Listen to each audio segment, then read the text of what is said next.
Inderdaad, Guy Frins, voorzitter van het Model European Parliament. Welkom. Dank u wel. Een Model European Parliament, vertel, wat is dat? Dat is een simulatieparlement voor Limburgse scholieren tussen 15 en 18 jaar, waar ze de Europese Unie eigenlijk naspelen en op die manier leren over politieke besluitvorming en hun communicatieve en sociale vaardigheden tot een hoger plan kunnen heffen. Dus een spel over het politieke spel. Het is een spel over politiek, maar eigenlijk is het veel meer dan dat. Ze kruipen echt in de huid van Europarlementariërs, worden ontvangen op officiële locaties, verblijven op congrescentrum Volduc bijvoorbeeld. En in de statenzaal van het gouvernement, waar het verdrag van Maastricht is ondertekend, daar gaan ze stemmen over resoluties die ze na een week hard werken hebben opgesteld. Om te bekijken of met die resoluties Europa er een stukje beter uit kan komen te zien. Het Model European Parliament bestaat op veel plaatsen, al langer. Klopt. In Limburg heb jij het zelf opgepakt een 6 jaar geleden. Ja, Waarom? Nou, ik heb ooit zelf in de nationale en internationale parlementen gezeten en ook voorzitter geweest daar. En toen kwam ik terug in Limburg en toen bleek dat initiatief hier niet te zijn. Ik had al in Slowakije wat toetrad dat de Europese Unie ook meegeholpen zo'n parlement op te zetten. En toen kon ik het eigenlijk niet over mijn hart verkrijgen om Limburg zonder Model European Parliament te laten zitten. Dus toen is het initiatief opgepakt om dat hier ook op te gaan richten. En dan heb ik me laten vertellen dat Guy Frins daar heel erg ver in gaat. Je bent heel erg fanatiek op dit gebied. Ja, maar dat is ook denk ik nodig als je zo'n initiatief van de grond wil krijgen. Ik heb kansen gehad, die heb ik genomen. En het is heel belangrijk dat de Limburgse jongeren die kansen ook krijgen. En zoiets komt helaas niet uit de lucht vallen, zo'n mooi initiatief. Dus daar moeten een paar jaar heel hard voor gewerkt worden. Maar daar plukken we wel vandaag de dag de vruchten van. Je was 17 toen je begon. Klopt. Was je toen al zo politiek bewust dat je dacht van hier moet meer mee worden gedaan? Nou, eigenlijk helemaal niet. En dat is juist de kracht van dit initiatief. Ik was, voordat ik bij het MAP betrokken raakte, helemaal niet politiek bewust. En dat zijn de meeste jongeren die aan onze activiteiten deelnemen ook niet. Het is heel laagdrempelig en langzaam rol je erin door en kun je je vaardigheden verder ontwikkelen. En krijg je steeds meer inzicht in politieke besluitvorming. En daardoor is dit dus niet een project voor een select groepje, maar echt de basis in de klassen, op de scholen, waar de jongeren langzaam steeds een stapje verder betrokken kunnen raken in onze projecten. Maar waarom gefocust op Europa, als je toch ziet dat nog steeds juist de Europese verkiezingen niet leven in Nederland? Ja, en juist met zo'n initiatief als dit kun je Europa dichter bij de burger brengen. Het begint aan de basis, jongeren tussen de 15 en 18 jaar die vervolgens naar de stembus kunnen gaan.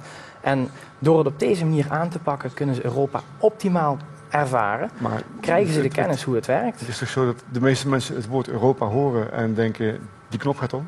Ja, Europa is een ver van mijn bedshow, maar mensen weten ook niet hoe Europa werkt. En wat wij zien is, als we jongeren eenmaal hebben uitgelegd, zo werkt Europa, dan begrijpen ze hoe het werkt, dan worden ze hartstikke enthousiast. Het is niet ons doel om ze positief te maken over Europa, het is namelijk neutrale informatie die wij geven.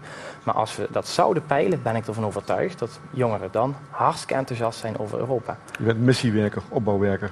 Ja, het thema Europa wordt ook gepakt, omdat je dan politiek heel levendig kan brengen. Al onze scholen uit Limburg, het is de week van Venray, zag ik het Raailand College uit Venray doen bijvoorbeeld ook mee. Al onze scholen vertegenwoordigen een EU-lidstaat.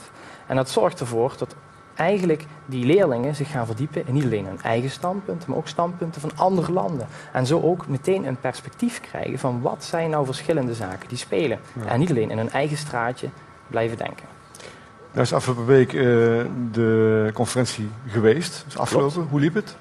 Nou, het is voor mij altijd ieder jaar enorm mooi om te zien dat na een lang traject van voorbereiding op die scholen jongeren binnenkomen. Op dag 1 toch nog wat onwennig in de bankjes van onze mooie statenzaal. Ja. Maar als je de ontwikkeling ziet die ze op tijd van 4 dagen doormaken en hoe ze daar haast als volleerde politici in die statenzaal debatteren over hun resoluties op dag 4... dan denk ik dat er weinig projecten zijn waar het leertraject zo snel, zo optimaal verloopt. Nou is de conferentie gisteren afgelopen. Afgelopen met een nieuwsmededeling van jezelf. Dat klopt. Stichting MAP Limburg, wat ik 5 jaar heb opgericht hier in Limburg, staat er enorm goed voor. Bevindt zich op een hoogtepunt. Een rooskleurige toekomst voor zich. Mede doordat het eindelijk gelukt is om 3 jaar lang financiële zekerheid binnen te halen. Zodat we ons gewoon kunnen bezighouden met projecten. En niet met het faciliteren van de zaken die daaromheen hangen. En dat heeft mij doen besluiten na een reorganisatietraject wat het laatste jaar heeft plaatsgevonden. Waarbij een goed netwerk van schoolcoördinatoren zit. Maar ook onze eigen jongeren uit die eerste parlementen die betrokken zijn bij de organisatie. dat het toch belangrijk is dat ook dit initiatief verder gaat. En niet als mijn initiatief of een initiatief van mensen bij helpen, maar als het initiatief van die mensen die daar nu bij betrokken zijn geraakt. Dus dat maakt dat het voor MAP Limburg het allerbeste is als ik op dit moment, in deze luxe situatie die de stichting kent, een stokje doorgeef aan een enthousiaste groep jonge mensen met talent die hun eigen verantwoordelijkheden daarin gaan nemen en dit initiatief tot nog grotere hoogte kunnen gaan brengen. Je stopt. Ik stop, maar dat besef ik misschien nog niet helemaal. Maar ik stop Moet je wel. niet in ieder geval, Wat ga je doen? Is dan een denk ik, logische vraag. Nou, de laatste 5 jaar hebben we natuurlijk helemaal in het teken van MAP Limburg gestaan. Van 's ochtends vroeg tot 's avonds laat. En ik moet eerlijk zeggen dat ik me nog niet gefocust heb op mijn eigen toekomst. Ik zal niet onder stoel of banken steken dat ik natuurlijk in politiek geïnteresseerd ben. En dat daar ook een deel van mijn ambities liggen. Maar ik zie wat er op mijn pad komt en vind dit nog een te vroeg moment om al een richting uit te willen gaan. Je bent 23, je hebt een hele leven voor je. Klopt. Bedankt voor je komst. En, Dankjewel. Tot zover het nieuws van vandaag.